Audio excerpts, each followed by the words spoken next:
Querido Padre, una vez más nos acercamos ante ti para agradecerte tanto este tiempo, esta mañana, esta ciudad, sobre todo la confraternidad. Gracias por la iglesia. Gracias por el ministerio de Dios en español.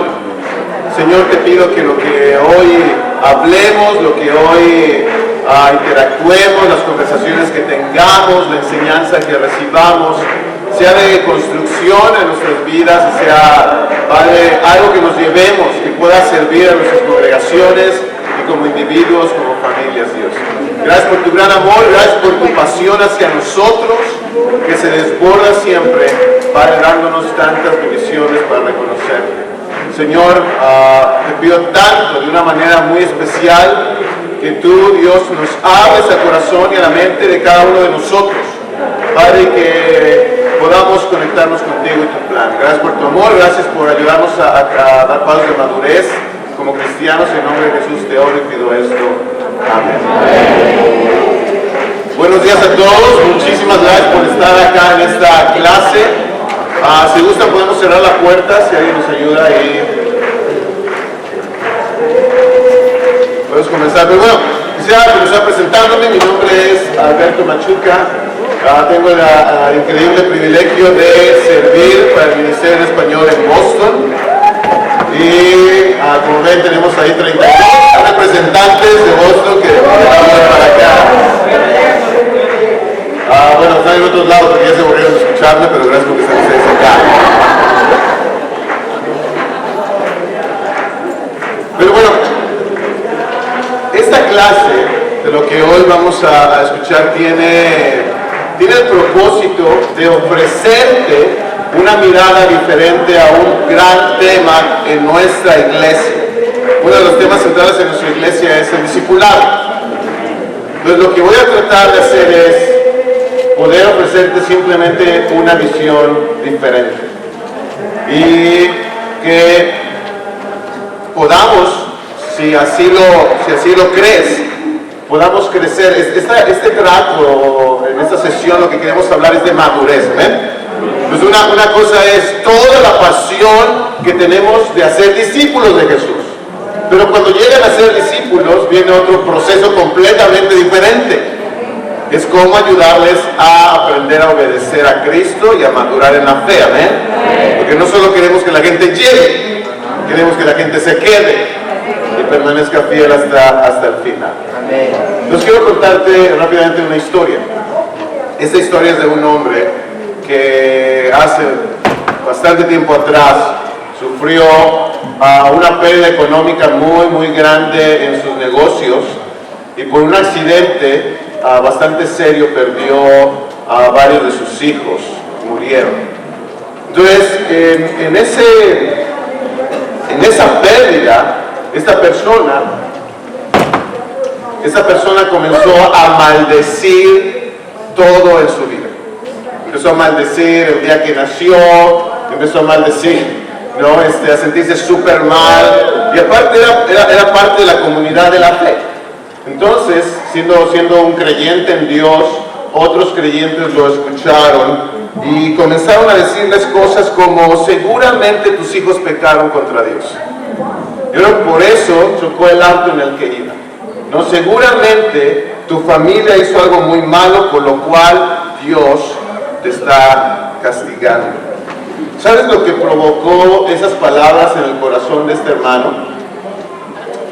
Cuando le empezaron a decir: mira, Dios es un Dios justo y Él a veces paga de acuerdo a lo que hacemos, él comenzó a decir: yo sé eso que decimos en la iglesia, yo sé que eso en teoría es verdad, pero bueno, yo no me siento bien con Dios. Yo creo que esto fue injusto, lo que me está pasando, perder mis negocios, perder a mi familia de esa manera. Pero bueno, ¿quién puede tratar con Dios? ¿Quién puede llevarlo a juicio si quisiéramos llevarlo a juicio? Otro hermano lo escuchó y dice: ¿sabes qué? Eres un necio. Lo que estás diciendo son puras tonterías. Dice: ¿crees que con tu verborrea vas a hacernos callar? ¿Sabes qué? Te vamos a discipular, porque tú andas con un corazón rebelde. ¿Sabes? Dios no te ha castigado como mereces. Dios no te ha castigado, tú mereces algo peor. Somos terribles y Dios podría hacerte pasar peores cosas. ¿Y sabes qué provocó esta plática en el corazón de este hermano? Decía, ¿sabes qué? No hay duda de que ustedes, como algunos de ellos eran líderes, no hay duda que ustedes son la voz, ¿no?, del pueblo de Dios. Y cuando ustedes mueran ya no habrá más sabiduría. En pocas palabras, estaba burlando un poco este hermano. Y dijo, yo he oído cosas parecidas antes, y ustedes en lugar de consolarme me atormentan. ¿No hay fin para sus palabras huecas? O sea, en verdad no pueden decir otra cosa. Y esta persona le decía, ¿sabes qué obsesión en contradecirme en lo que yo estoy sintiendo y lo que estoy diciendo?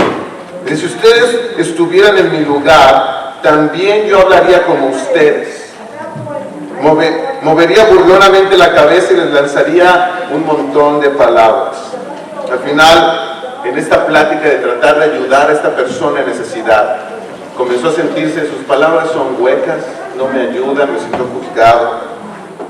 Y más adelante en la conversación, todo eso es real, lo que les digo. Dijo, ¿hasta cuándo van a atormentarme y a herirme con sus palabras? Una y otra vez me insultan, ¿no se avergüenzan de tratarme así? Aun cuando yo fuera culpable, mi culpa solo me afectaría a mí. Ustedes se creen mejores que yo y me echan en cara mi desgracia. Pues este tiempo de discipulado que tenía la meta de ayudar a este hermano, terminaba en un alejamiento muy profundo, en donde esta persona se sentía más y más mal y peor. El mejor consuelo que ustedes pueden darme es escuchar mis palabras. Tengan paciencia mientras hablo y después ríanse si quieren. Mi pleito no es con ningún hombre, por eso estoy tan impaciente. Si me ponen atención, se quedarán mudos de miedo. Gracias a que existe el Facebook, todo esto se grabó. Otro hermano le dijo, ¿sabes? Llegó otra persona, más joven que todos los demás, que estaban tratando de ayudar a este hombre. Le dijo, ¿sabes qué? Yo tengo algunas respuestas. Y dice, voy a hablarte con sinceridad y a decir francamente lo que pienso. Dios, el Todopoderoso, me hizo y me infundió también su aliento. Dice, tú y yo somos iguales ante Dios. Yo también fui formado del barro. Si te fijas, este hombre llegó diferente. Ya no con juicios, ya no juzgando, ya diciendo, sabes que tú y yo somos iguales y además quiero poner a Dios entre nosotros. Toda esta historia está en el libro de Job. No, perdió sus negocios, perdió a sus hijos. 3 buenos amigos llegaron para querer ayudarlo, pero en esa plática lo que pasó fue que Job se sentía peor y peor, juzgado, maltratado, no entendido. Y sabes, no pasa muchas veces eso en el discipulado. No, eso pasa a veces cuando tratamos de ayudar a nuestros hijos. Y sobre todo cuando dicen, maldito el día en que nací. No digas eso. Un discípulo así no debe sentirse. Un día cuando tuve un problemón, al primer año de casado, dije, Dios, ¿por qué no permitiste que existiera el divorcio? Lo pensé y lo dije. Aquí está mi bella esposa. ¿Qué es a lo que voy?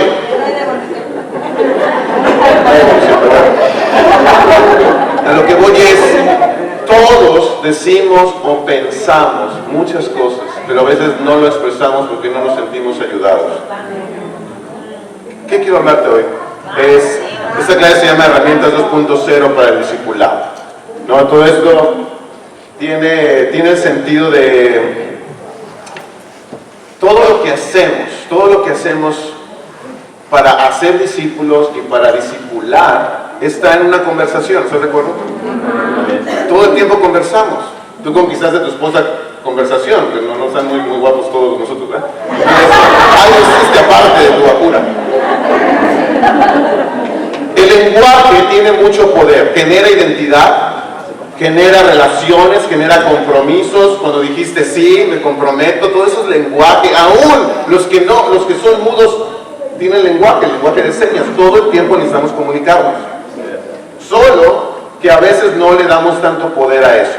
Entonces, algo que en mi vida me ha hecho pensar mucho es, Dios me llama a ser discípulos, ir y buscar a otras personas para convertirlas. Para eso yo tengo que ir. ¿no? Dios me ha dado esa responsabilidad. Entonces, lo que tengo que hacer es tratar de conectarme con esa persona en una conversación, invitándola a la iglesia, haciendo amistad, ya que se bautiza, seguir teniendo esa conexión para ayudarle a crecer y obedecer a Cristo.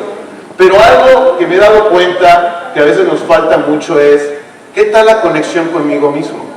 Este tema de las emociones, este tema de mi propia, cómo yo me siento, qué es lo que yo pienso. A veces estamos tratando de conectar a Dios con Dios y estoy bien desconectado de mí, de por qué me siento como me siento, y solo a veces luchamos con la culpabilidad, de seguro soy bien malo, de seguro estoy súper mal, y nos la pasamos solo entre bien y mal, en lugar de darle nombre a lo que sentimos y pensamos, por la desconexión que hay.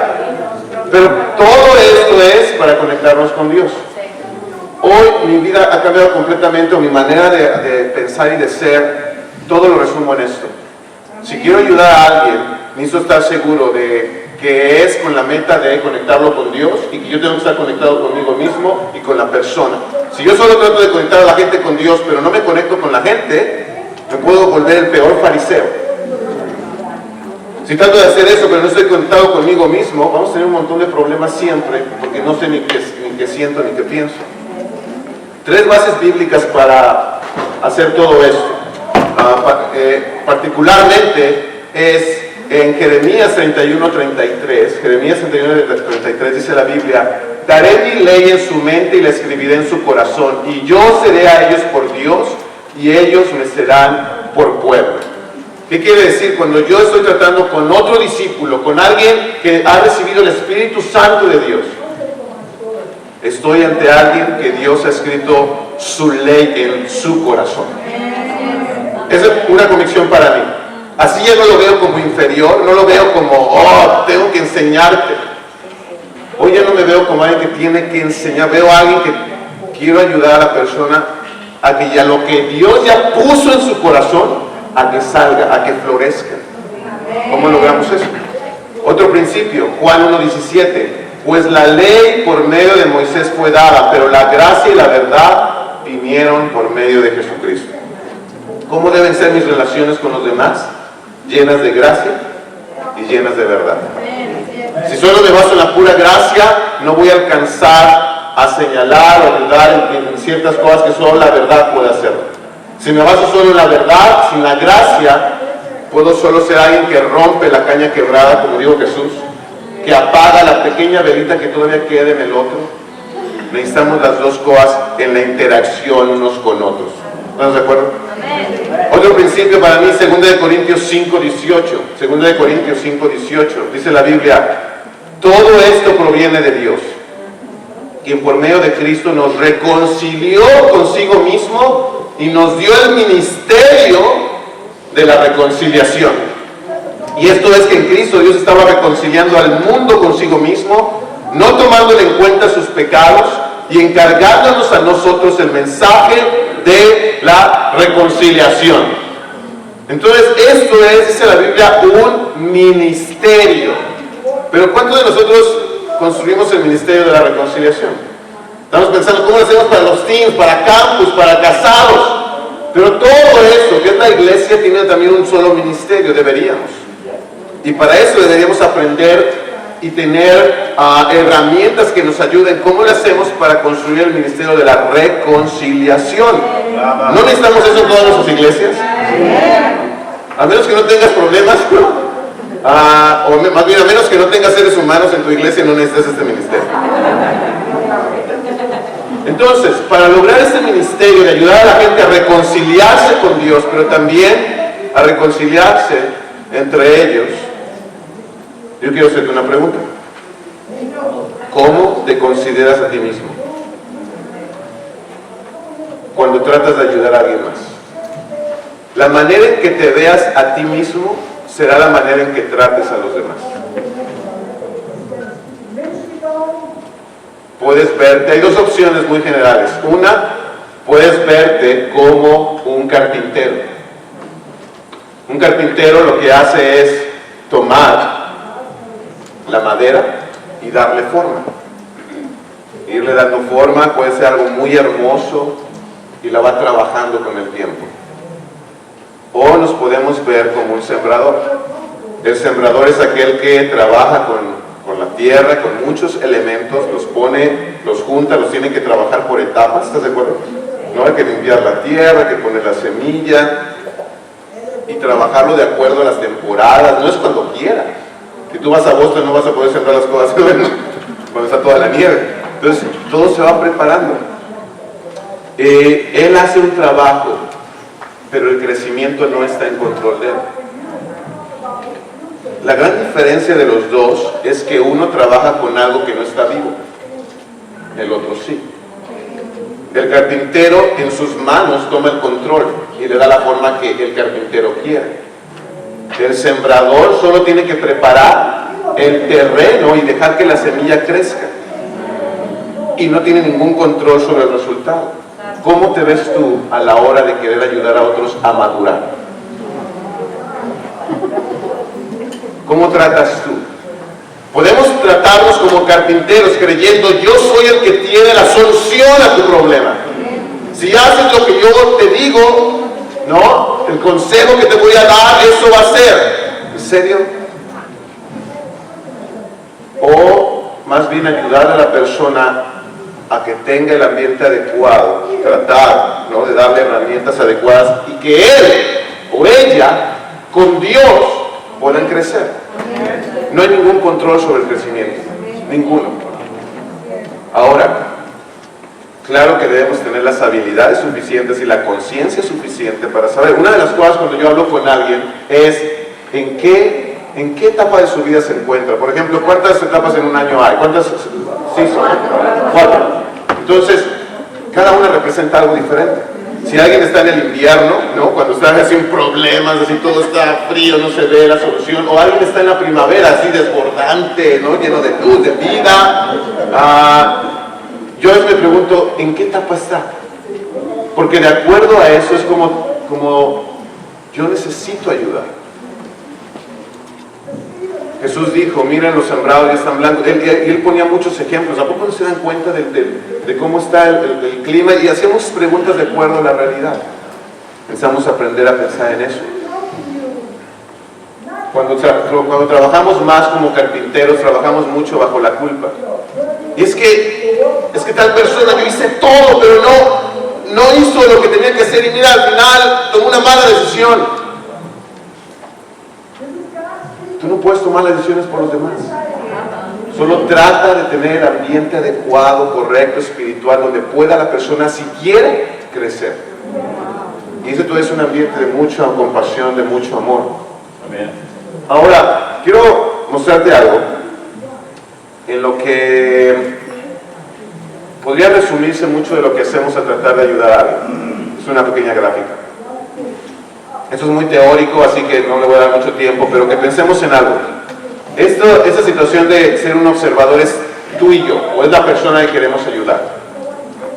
Cuando queremos, por ejemplo, discipular a alguien, o que queremos ayudarle a alguien, queremos ayudar a esta persona pensando, a ver, tal vez mi discípulo tomó una mala decisión, una mala acción, y esa acción generó un resultado. Piensa en eso. Tal vez estás tratando un problema en el matrimonio, estás tratando un problema financiero que esa persona dijo, tomé una mala decisión. ¿Qué hacemos en el discipulado? Comúnmente, ¿cómo tratamos de ayudar a una persona? ¿Qué hacemos? ¿Le hablamos? ¿De qué le hablamos? Lo escuchamos, pero muchas veces nos enfocamos solo en, mira, esta acción que tú hiciste generó este resultado. O sea, arrepiéntete de esta acción. Eso se llama aprendizaje en primer orden. O sea, cuando llegamos ahí sí hay un aprendizaje y la persona reflexiona, oh sí, si yo hubiera tal vez hablado más con mi esposa, ¿no? O si yo hubiera visto primero mis finanzas antes de comprar esto, y comienza a pensar solamente en su acción. La próxima vez va a pensar en sus acciones. Muchas veces lo que hacemos con los niños, tratamos el comportamiento para que no hagan ciertas cosas, pero todavía hay una lección mucho más profunda si queremos crecer en madurez. Eso es, más que ver solo la acción, es pensar en qué tipo de observador es la persona. ¿A qué me refiero? ¿Alguna vez has escuchado a alguien que dice, es que la vida es como una batalla? Es como una guerra. ¿Has escuchado a alguien así? Cuando alguien compara la vida es como una guerra, debemos pensar, en una guerra ¿qué hay? Enemigos, muerte. ¿Qué emociones hay en una guerra? O eres valiente o eres cobarde, hay miedo. ¿Y hay confianza? Solo en algunos, los que son tus aliados. Los demás son los enemigos. ¿A qué me refiero? La manera en que tú miras la vida es la manera en que te comportas. Si alguien está conmigo, es mi aliado. Si alguien no piensa como yo, es mi enemigo, aún dentro de la iglesia. Entonces, como es una guerra, tengo que estar todo al pendiente. No, a ver quién me ataca. No tengo tanta confianza porque antes ya me han herido, Entonces, como estás en una guerra, es una guerra personal, todo se convierte en un campo de batalla. Entonces, tus acciones no es solo tu acción es de acuerdo a qué o cómo tú ves la vida. Aún la iglesia, aún la fe, y eso genera resultados. Pero si nos quedamos solo tratando, arrepiéntete de nuevo, ¿por qué no arreglas tal problema con tal hermano? Arrepiéntete, ve y habla. Va a la persona y habla. Pero como sigue pensando y viendo la vida de la misma manera, va a ser poco el tiempo en el que tenga otro problema con alguien más, porque encontró a otro enemigo. ¿Sí me explico? Sí. Entonces la meta sería ayudarle a ver, ¿hay algo detrás de esto? Es la manera en que tú observas la vida. ¿Podrías cambiar la manera de observar? Y si dejas de pensar así, tal vez ya no encuentres más enemigos, ya no encuentres más aliados, solo veas personas a quien amar, solo tengas más y más el corazón de Cristo. Eso no es madurez. Madurez no es que te parezcas al mejor líder, madurez es que nos parezcamos a Cristo. Entonces, necesitamos ir más allá. ¿Por qué puse 2.0 a la clase? Todos los que hoy hemos crecido con el internet, por ejemplo, hubo un momento cuando nació el internet que fue 1.0. El 1.0 es cuando tú mirabas una página de internet que solo tenía información, solo podías leerlo y ya. El 2.0 es cuando esa información puede ser cambiada, o más bien tú puedes participar y hay más interacción. Por ejemplo, Wikipedia, ¿han escuchado? Bueno, es algo donde toda la gente del mundo puede ir mejorando la información. Pero también, por ejemplo, Facebook y todo eso, donde hay mucha interacción, eso es el 2.0.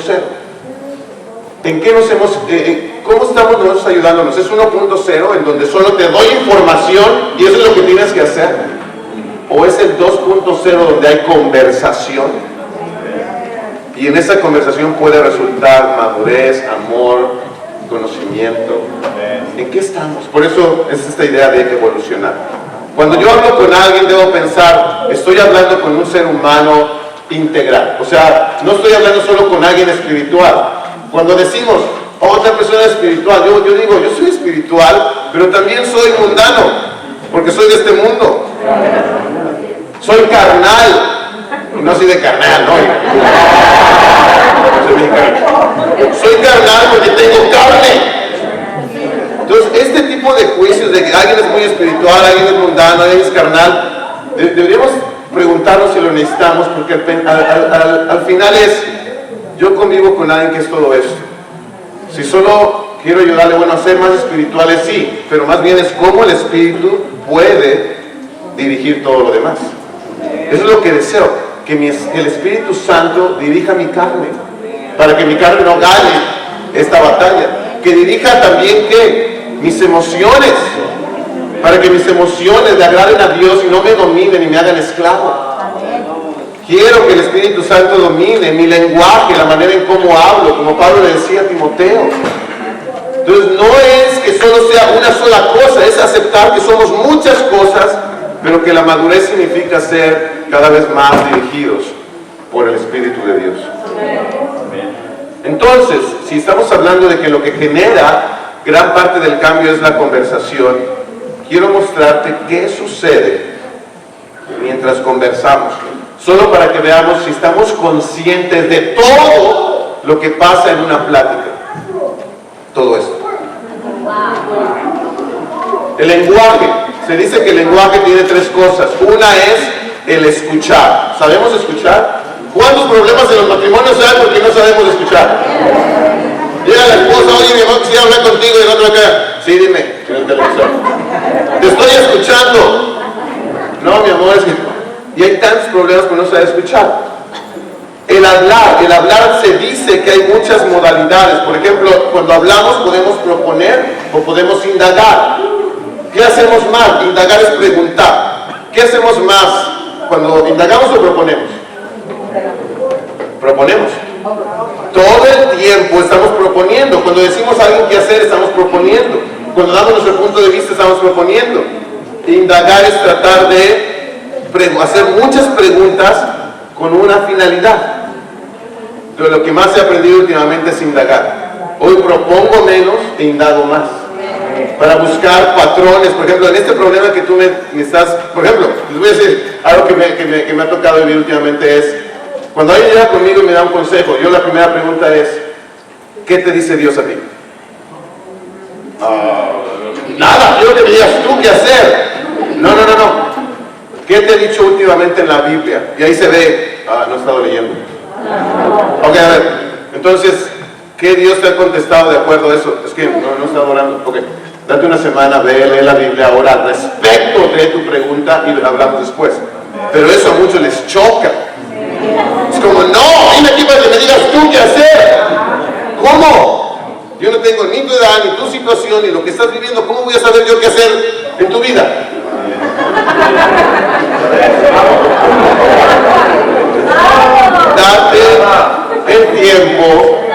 Date el tiempo. Pregunta a muchas personas, indaga, pero si al final tomas una decisión que puedas decir con paz, estoy convencido que Dios me está dirigiendo a esto. Pero es a través de indagar mucho. Porque también en indagar uno puede, con muchas preguntas, a ver, este problema que me dices, que quieres cambiar, dime cómo esto, por ejemplo, tengo un problema con el jefe de trabajo, es insoportable. Y por eso la otra vez pequé y dije algo que no debía decir, ok. Dime cómo es tu relación con tu esposa y dime en tu escuela cómo eras. Y uno se da cuenta que hay un patrón, no es el jefe del trabajo, es que la persona tiene un patrón de comportamiento. Pero aparte del patrón es, a ver, dime, ¿con quién más te sientes así? Oh, es que tenía un maestro en la escuela y después, es que sabes que mi papá, el problema no solo es un patrón, es con cierto tipo de persona, como alguien que tenga liderazgo o autoridad sobre él, es donde se pone mal. Y si vamos profundizando es, ¿por qué? ¿Sí me explico? Al final es que la persona tenga conciencia. Pero bueno, al hablar también decimos afirmaciones, damos juicios, peticiones. Es todo bueno. Lo que quiero decirte es que estamos conscientes que al hablar hago todo esto. A veces no. Cuando hablo con alguien también estoy hablando con alguien que tiene emociones. Así que cuando estoy en una plática, me acuerdo una vez estaba hablando con un hermano acerca de algo que había hecho, un pecado, y me acuerdo de estarle preguntando y así, estábamos sentados y se paró, ¿no? Y se me quedó viendo. Yo, a ver qué me pega.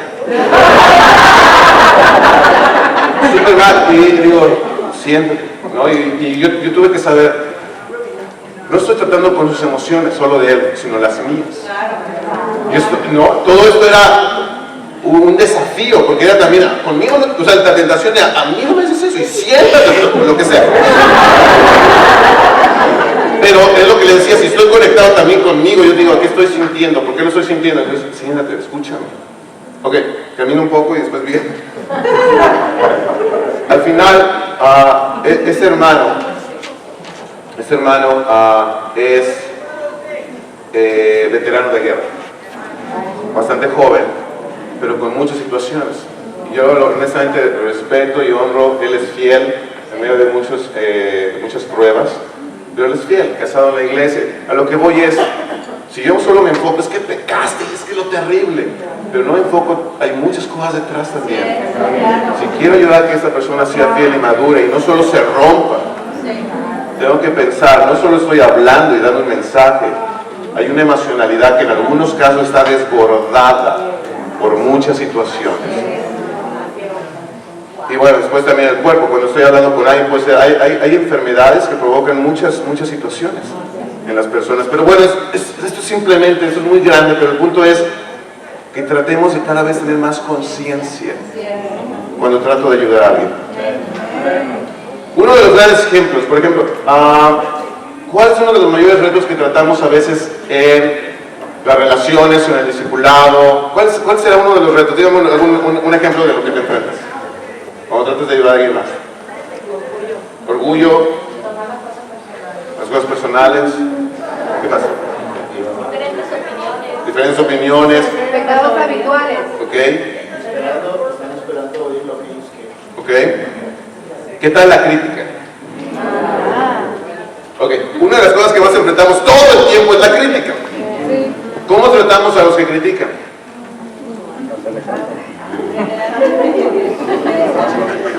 Generalmente, ¿qué hacemos? Los evitamos, ignoramos, tachamos de, los etiquetamos, los llamamos de rebeldes. O sea, no quiero decir, no quiero tener a mi discípulo de crítico. O nos unimos. O nos unimos. Así que quiero darte un ejemplo de todo esto de una manera práctica. ¿Cómo ayudar a alguien que es crítico a convertirse en un consejero? Esto es muy poderoso. Piensen algo, 3 cosas simples. Ayudar a alguien cuando esté en una crítica o siendo crítico, ¿cómo le ayudamos a que sea un consejero? Primero, descubre el propósito detrás de su crítica. En lugar de luego, estás criticando, eso no lo hace un discípulo, eso está mal. No, a ver, aquí hay algo que la persona quiere defender, o hay un punto positivo. El punto es descubrirlo. 2, asegúrate de que la intención de esta persona pueda encuadrarse de una manera positiva. O sea, casi siempre una crítica la decimos de una manera negativa. Por eso nos cuesta tanto escuchar a la gente que critica. Pero si de verdad queremos o tenemos una relación, entonces lo que queremos con una conversación es, a ver, ¿cómo podrías tú hacer esto de una manera positiva? Y 3, convertir la crítica en una pregunta. Deja mostrarte cómo. Primero, estoy en la plática, la persona está con sus críticas, está súper mal, tú te estás sintiendo como que se arrepienta, pero a ver, dejemos todo eso a un lado, vámonos al 2.0 y le diría, a ver, ¿cuál es tu crítica o tu objeción? Es que sabes que este plan que tú estás dando no va a funcionar. Otra crítica, no hay amor en el grupo. Otra crítica, es que ese líder es pésimo predicador, me duermo, lo que sea. Ok, está bien, y tienes que estar dispuesto, voy a escuchar lo que sea. Y recuerda los principios bíblicos que te mostré. Dios puso la ley en su corazón. Hay que hablar con gracia y verdad, ¿no? Y todo el tema es reconciliar. No es saber quién tiene la razón, es cómo reconciliamos. Así que, si yo le puedo preguntar, ¿cuál es el valor o la intención positiva que hay detrás de tu crítica? ¿Qué es lo que tratas de conseguir? ¿Qué es lo que tratas de proteger? Hay algo muy bueno detrás. Hoy cuando alguien critica lo que yo digo, lo que hago como líder, yo digo, ¿sabes qué? Es súper interesante encontrar a alguien que piense diferente a mí. Quisiera ahora saber qué tratas tú de cuidar, porque algo positivo hay detrás. Pero de verdad lo tengo que creer. ¿Y sabes qué encuentro? Gente que me dice, ¿sabes qué? Es que quiero dedicarme, tengo muy poco tiempo. Mi familia, trabajo, preocupaciones. Yo quisiera dedicar mi tiempo y esfuerzo a un plan que sí va a funcionar. Está defendiendo algo, y es buen punto. O sabes qué, deseo llegar a un ambiente, en la crítica de la falta de amor, quisiera llegar a un ambiente donde no haya juicios, me he sentido muy juzgado. Ok, ya voy entendiendo, porque amor es muy general, dime qué hay detrás. ¿Sabes qué? Eso de criticar la prédica, quisiera que hubiera clases más profundas y con mayor dirección en la iglesia. Ok, no es que el predicador sea tan malo, simplemente tal vez la persona quiere que sea más específica, pero es ir descubriéndolo. Ahora, ayudarle a ver, ok, ya vimos esto. Convierte tu crítica en una pregunta y usa el cómo. Convierte tu crítica en una pregunta, pero usa la palabra cómo. Entonces y esto cuesta mucho, lo estoy diciendo muy rápido, pero a veces mucho tiempo. Y a ver, ok, ¿cómo estás seguro de que este plan va a funcionar? Pues ya, ¿cómo estás seguro que eso va a funcionar? Y ya, pues tú si sabes te vas a decir. O a ver, ¿cómo podemos generar relaciones más cercanas en el grupo, que es donde se sienta más amor? O, ¿cómo puedo hablar con mi líder para que sus clases mejoren? ¿Y sabes qué sucede ahí? La persona ya bajó las emociones después de la intensidad de una crítica y lo llevó a hacerlo personal. Porque una crítica que hay siempre es, todo el mundo tiene la culpa menos yo. Cuando alguien puede preguntarse esas cosas, ¿sabes qué hace? ¿Cómo yo hago algo? O sea, ¿cómo participo en esto? Hace unas semanas, un hermano que tenía varias situaciones difíciles, se me acercó y me dijo, ¿sabes qué? No hay, mi esposo y yo estamos dirigiendo la parte del sector sur del Ministerio de Latino allá en Boston, y allí en el ministerio me decía, este hermano, no hay oración, no tenemos una cultura de oración, no estamos orando, no hay nadie que vaya a orar por los enfermos. Estaba apasionado y me decía algo que hacía falta. Fue en pocos minutos que dije, eso que dices es súper importante, hermano. ¿Por qué no nos ayudas tú a levantar un ministerio de oración?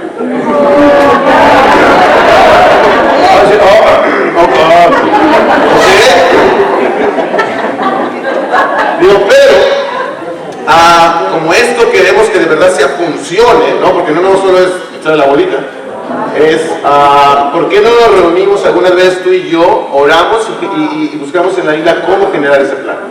Entonces desde ahí fui con su discipulador, con los líderes de la charla, le digo, ¿cómo ves este hermano? ¿Te parece que sí, tiene algunas necesidades? Ok, trata sus necesidades, pero puede hacer eso, sí, ok. Desde hace poco me reuní con él, ok, vamos a generarlo, regresando a Los Ángeles ya tenemos un plan. Y me decía hoy su líder de charla ayer, ¿sabes qué? La semana pasada este hermano que había tenido algunas necesidades dio una charla increíble, hubo 5 visitas en la plática, estaban súper animados. Tan solo es una crítica, escucharla de tal manera donde pueda la persona volverse responsable. Y no solo, ¿por qué estás diciendo eso? No, tú solo ves lo que hace falta, agradece.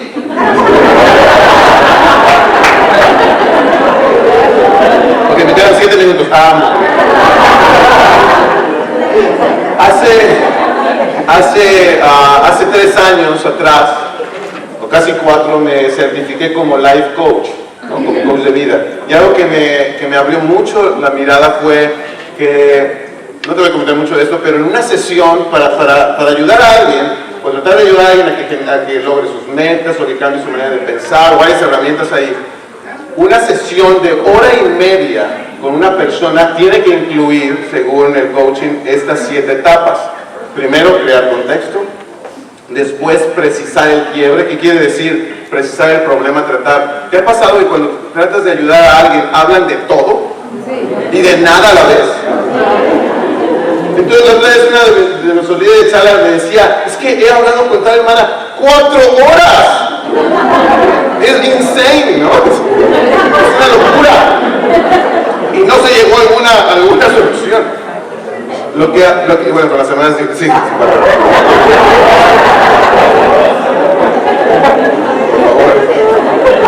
Ok, entonces, una de las cosas que aprendí es, a ver, me estás diciendo muchas cosas. Y sé que tal vez todas esas cosas son importantes. De las cosas que te he escuchado decir que quieres que hablemos son 3. ¿Podrías tú decirme en orden de importancia cuál de esas 3 cosas es más importante?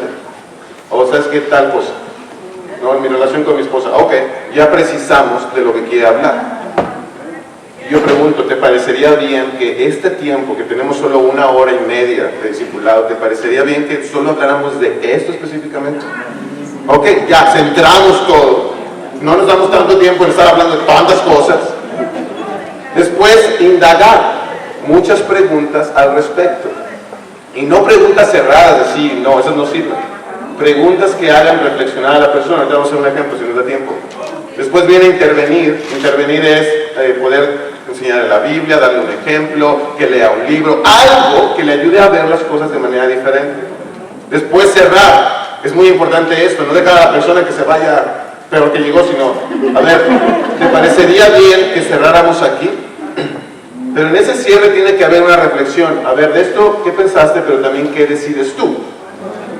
Mucho antes de que tú le digas qué hacer o algo, es de esto que hemos hablado, de esta escritura que hemos estudiado, ¿tú qué decides hacer? Si tú ves que le falta algo, que no lo ve, podrías decir, oye, ¿crees tú que aparte de esto que tú dijiste, podrías hacer esta otra cosa?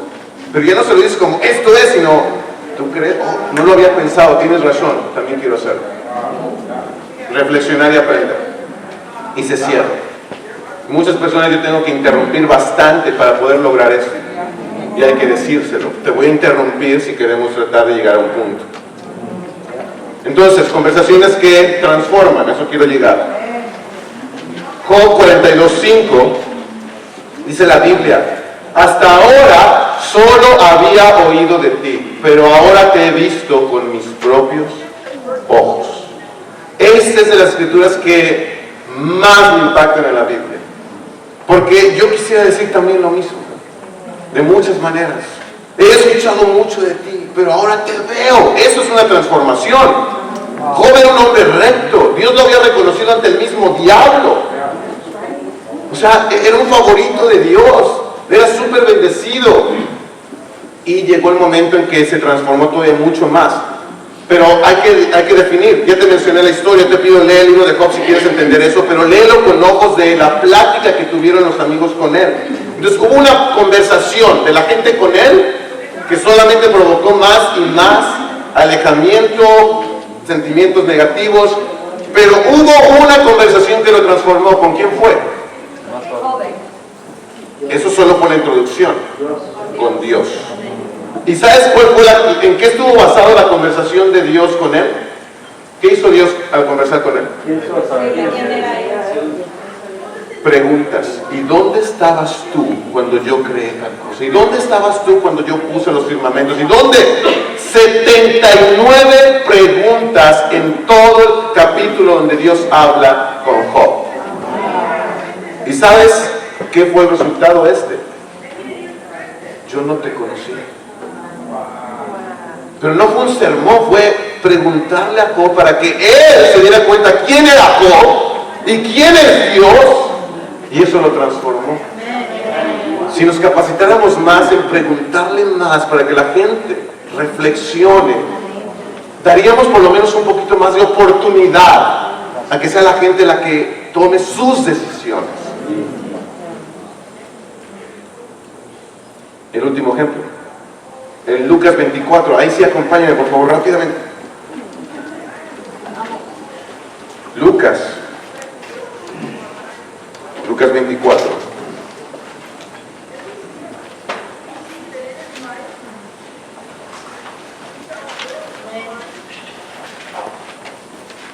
Vamos por ahí.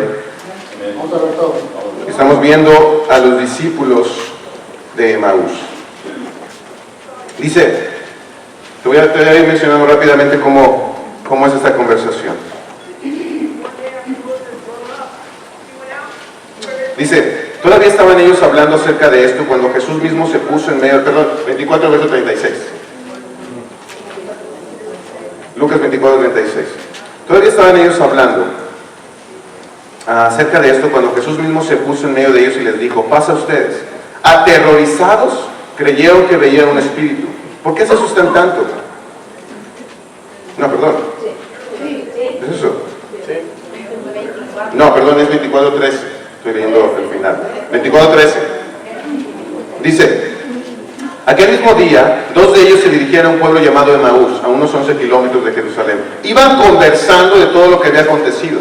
Sucedió que mientras hablaban y discutían, Jesús mismo se acercó y comenzó a caminar con ellos, pero no lo reconocieron, pues sus ojos estaban velados. ¿Qué vienen discutiendo por el camino?, les preguntó. Se detuvieron cabizbajos y uno de ellos, llamado Cleofas, le dijo, ¿eres tú el único peregrino en Jerusalén que no se ha enterado de todo lo que ha pasado recientemente? ¿Qué es lo que ha pasado?, les preguntó. Lo de Jesús de Nazaret era un profeta poderoso en obras y en palabras delante de Dios y de todo el pueblo. Los jefes de los sacerdotes y nuestros gobernantes lo entregaron para ser condenado a muerte y lo crucificaron. Pero nosotros abrigábamos la esperanza de que era Él quien redimiría a Israel. Es más, ya Dice, es más, ya hace 3 días que sucedió todo esto. También algunas mujeres de nuestro grupo nos dejaron asombrados. Esta mañana, muy temprano, fueron al sepulcro, pero no hallaron su cuerpo. Cuando volvieron, nos contaron que se les había aparecido unos ángeles quienes dijeron que él estaba vivo. Algunos de nuestros compañeros fueron después al sepulcro y lo encontraron, como les habían dicho las mujeres, pero a él no lo vieron. ¿Qué quiere decir? Jesús ve a estos discípulos del camino de Emaús. Estaban yendo a otro lado, estaban huyendo en pocas palabras. Dime algo, ¿qué emociones había en esos dos? ¿Cómo dice la Biblia que se detuvieron? Tristes, cabizbajos. Esa emoción Jesús la vio. Pero ¿cómo Jesús la vio? Porque comenzó a caminar con ellos. ¿Ellos reconocieron a Jesús? No, Jesús no llegó con la autoridad. Yo soy Jesús. No lo reconocieron. Era un hombre como ellos que estaba caminando con ellos. Jesús, ¿cómo se enteró de lo que sentían? ¿Qué hizo Jesús al principio de la plática? Preguntas, ¿de qué van hablando? ¿No sabes lo que ha pasado? ¿Qué ha pasado? Ahora dime, ¿Jesús necesitaba saber todo eso? No hace preguntas porque Él quiere información, hace preguntas para que ellos escuchen. ¿Por qué? Porque se dio cuenta, por ejemplo, que dijeron, lo de Jesús de Nazaret, para ellos, ¿Jesús quién era en ese momento? Un profeta. Por los profetas no vale la pena morir ni quedarse en Jerusalén, porque había habido muchos profetas antes. Jesús se dio cuenta de sus emociones, se dio cuenta de lo que pensaban, se dio cuenta de sus convicciones. Todavía ellos no han creído que Jesús es el Mesías, por eso están huyendo. Más adelante dice la Biblia que ellos escucharon que Jesús había resucitado, pero no lo creían, y llegó el momento en el verso 25 que dice, qué torpes son ustedes, les dijo, y qué tardos de corazón para creer lo que han dicho los profetas. Fue ahí donde después de preguntar, y aún fíjate, él supo las expectativas. Ahorita alguien mencionó, en el discipulado tratamos muchas expectativas no cumplidas a veces, y eso frustra a la gente, a veces mucha gente se siente mal. Pero Jesús se dio cuenta cuando dijo, nosotros albergábamos la esperanza de que Él sería el que salvaría a Israel. Entonces estamos huyendo porque no fue. Yo esperaba que en la iglesia hubiera más amor, yo esperaba que aquí fuera perfecto, yo esperaba, por eso sabes que estoy huyendo, me estoy yendo. Cuando pudo haber eso, Él pudo reprenderles, pero después dice la Escritura que les enseñó, ya no hay tiempo para leer tanto, pero les enseñó las Escrituras desde el inicio, ¿no?, de Moisés y los profetas, de que hablaban de quién, del Mesías. Él se concentró no en todo, sino en mostrarles las convicciones bíblicas. Pero lo más importante es que llegó el resultado de esa conversación. Al terminar la plática, dice el verso 32, entonces se dijeron el uno al otro, ¿no ardía nuestro corazón cuando nos hablaba en el camino y nos explicaba las Escrituras? No, Jesús ya se había ido, los dejó, no les dijo qué hacer, solo los dejó con toda esta conversación profunda. Y ellos dijeron, ¿no sentías algo? Cuando Él nos iba explicando, dice, cuando conversábamos y cuando nos explicaba. Yo te animo a algo. Muchas veces el discipulado es, mira, yo pienso, yo siento, a mí me ha pasado, o un líder hizo de tal manera y le funcionó. A veces mucha opinión, en lugar de ayudar a la persona a profundizar y enseñar las Escrituras de forma exhaustiva. Si no sabes algo, le dices, mira, ¿te parece que si tú y yo estudiamos y regresamos la próxima vez y estudiamos profundamente este tema? No lo sé, no sé la respuesta, pero la siguiente vez puedo, porque el punto es que haya conversación profunda y Escrituras. Eso enciende el corazón de la gente que está huyendo o está apagada. Y el verso 47 al final dice, entonces les abrió la mente para que entendieran las Escrituras. ¿Sabes qué hicieron ellos después de esa plática con Jesús? Regresaron a Jerusalén y confesaron que Jesús era el Señor y que había resucitado. Nada de lo que antes tenían. Se habían transformado. Esa es mi esperanza. Que cada vez que vayamos teniendo más habilidades, mayor profundidad, tengamos una generación, hace rato se habló, una nueva generación, pero ¿cómo ayudamos a esa nueva generación también a madurar hasta llegar al final en un largo camino? Te invito a escuchar mucho de esto. He decidido tener un podcast. ¿Alguien sabe, todos saben qué es un podcast? Como una estación de radio en internet. Allí en iTunes o en esta aplicación que se llama iVoox, si no es un iPhone, por ejemplo, Ahí puedes poner mi nombre y va a haber mucha de esta información para que la tengas grabada. Ayer hablamos de un libro que se llama Héroes, que lo vamos a regalar. Si no tienes la hojita aquí, pero fiel.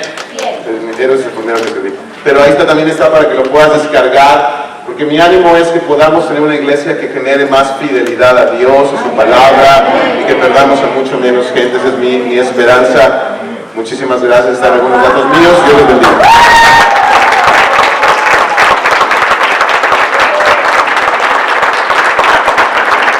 Una última cosa, mucha información muy buena es en este libro que se llama Consejería Cristiana Efectiva. Tiene grandes cosas. Este del Camino de Emaús mucho me inspiró esto hace años de leerlo.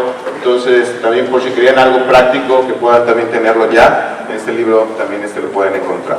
Está allá afuera también. Pero muchísimas gracias por escucharme. Dios les bendiga.